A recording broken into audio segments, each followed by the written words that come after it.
The rhythmic lapping of water against wood was the first thing she perceived as she drifted back to consciousness.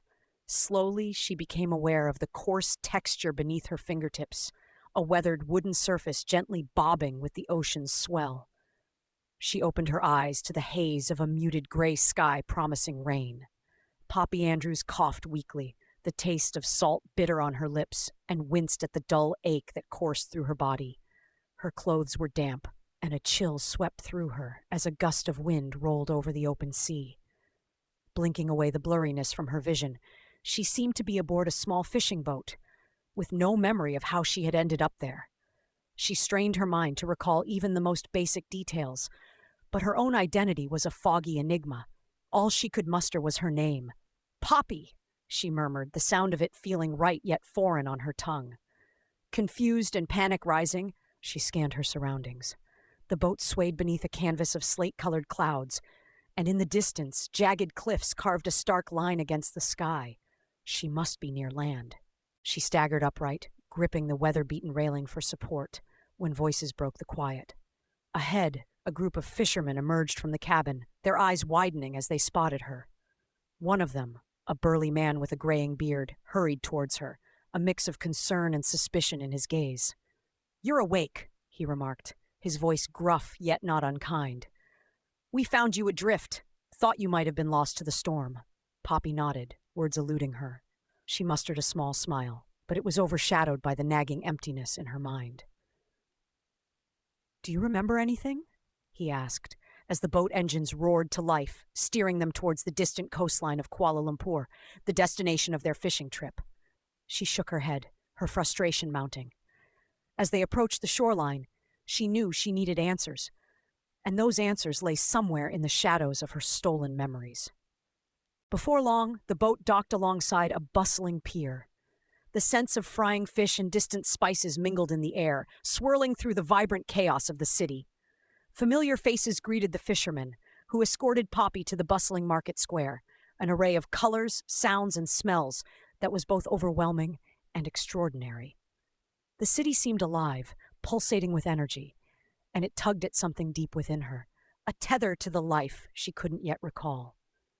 The market buzz soon gave way to silent alleys as Poppy wandered away from the throngs of people, searching for solitude. As she turned a corner, she stumbled onto a group of men involved in a heated exchange. She froze, the hairs on her neck bristling from an instinct she couldn't fully understand. Before she could think to retreat, one of the men, tall and wiry, noticed her presence. His gaze locked onto hers, carrying a flicker of recognition, or perhaps it was something else. Poppy's heart pounded as she backed away. Instinct urged her to run, but her body felt sluggish and slow. Her foot caught on a loose cobblestone, and she sprawled to the ground. The impact jarred something loose. A fragment of memory glimmered briefly, then faded, leaving only the echo of urgency. The wiry man stepped forward with a smirk curling at the edge of his lips, easy confidence in his stride as the others fanned out, enclosing Poppy with deliberate precision. "Been looking for you, Poppy," he said, his voice silk over steel. "Let's have a little chat, shall we?" Poppy scrambled to rise, realization dawning that danger had not only followed her, it had finally caught up. With adrenaline flooding her veins, she bolted in the opposite direction, weaving through the narrow alleyways, thrumming with a newfound resolve to unlock her past. The fragments of who she was and those who hunted her danced out of reach just like the world around her, until she stumbled out into the sunlit expanse of a public square, the heart of Kuala Lumpur's old city.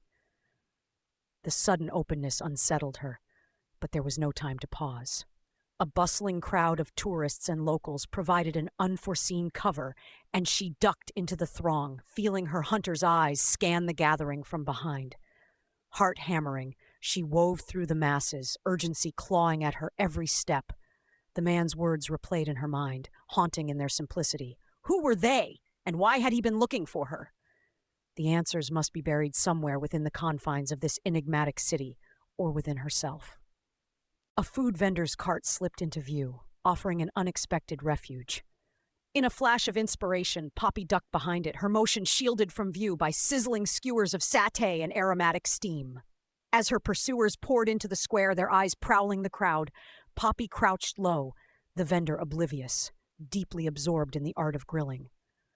Nearby, a faded poster fluttered against a telephone pole, and something about its imagery, a lotus symbol embossed in vibrant hues, called to her. She grabbed a crumpled ticket at the vendor's feet and studied it closely, the logo matching up. She had seen it somewhere before. Emboldened by the tie to her past, she pocketed the ticket and slipped from her hiding place. Her instincts, sharpening with each step, guided her through a maze of back streets to a nondescript building tucked away down a subdued side street fronted by the same lotus emblem. She hesitated, a jungle of nerves tying her stomach into knots. The enigmatic allure of the place tugged her forward. With a fortifying breath, Poppy pushed open the heavy door.